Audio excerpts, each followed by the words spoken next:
All right, so we've got these modals working, but at the moment there's a blank screen there. What we want to do is add languages there so they can select one. Now, in order for us to actually output the languages, we need to know which languages we want to support.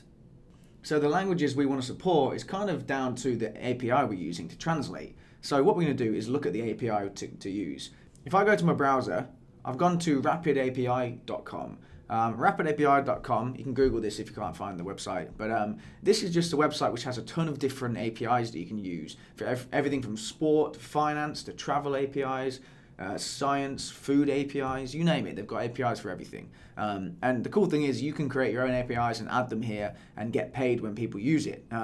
But yeah, loads of cool APIs. There's ones that give you cocktails right there and cooking recipes. There's jokes APIs, ones that give you sports scores.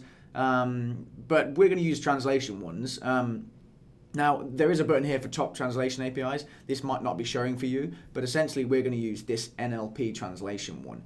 You could just search for this API in there. In fact, if I just type in translate, you should get something come up here. So if I type in translate, there are a bunch of different translation APIs, so feel free to use whichever one you want to use.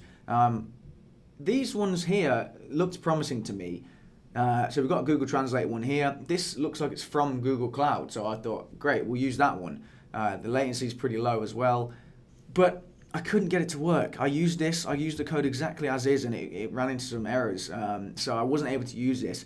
Feel free to use this one if you want to, because it's from Google, so it sounds great, but I wasn't able to get it to work. I was receiving errors when I tried to use it, so I had to move on. I then tried to use this one here, which isn't from Google, but it's got a Google logo. I mean, it might be from Google, I don't know what that is, but essentially, I ran into the same problem. Another error, but a different error, but for some reason it just wouldn't work.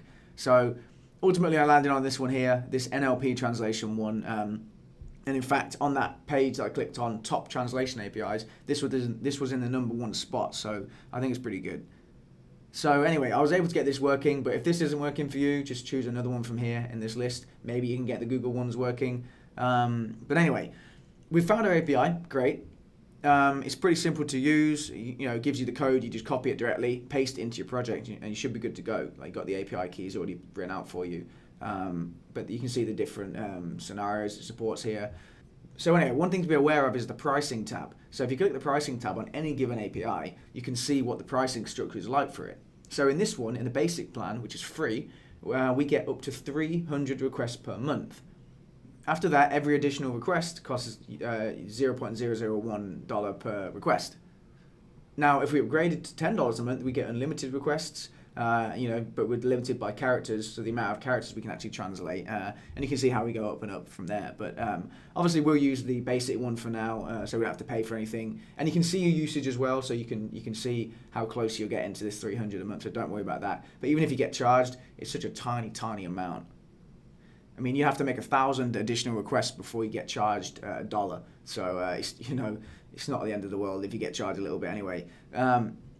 But I can't see a world where you get charged. I can't see a world where you actually use that many requests, especially if you're just testing this out. So anyway, so I can click on the subscribe button, and that'll take me to this section here, which explains the subscription model. But also, you do need to enter a card, just in case it needs to charge you that like $0.0001 or whatever it was. So although it's free and you won't be charged, you need to enter a card anyway. So add your card details, and then we can subscribe. Again, this is free of charge. It won't cost you a penny, but they just need your card details on record. Okay, so enter your card details and press enter, and then you should see this subscription created successfully. And then what you can do is go back to here, go back to endpoints, and you should be able to see this part right here. And then you can go ahead and test one out. So I click on the post one or the get one, it doesn't really matter. And it's got some values here you can change if you want to. You won't need to change any of the parameters or any of these either. But in request body, you can change the string you want to translate and the language to and the language from. And if I press test endpoint, it should run that for me. And you should see a response. So I can see the response here. So we've got the original text I entered and also the translated text. So that's an example of what the response will look like. So if you want to use your usage, I think you can go to here, API Hub maybe. Oh no, that's where you find more. Not there, you go to, where is it?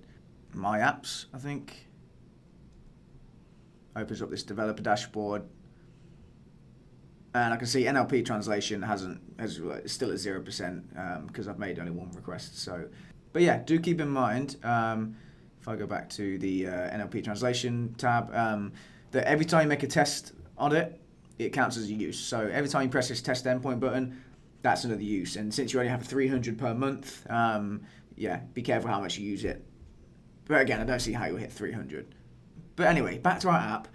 So, like I said, we need to get the list of supported languages. That's why we had to decide a translation API now, because the supported languages will vary depending on the API. So we found an API here.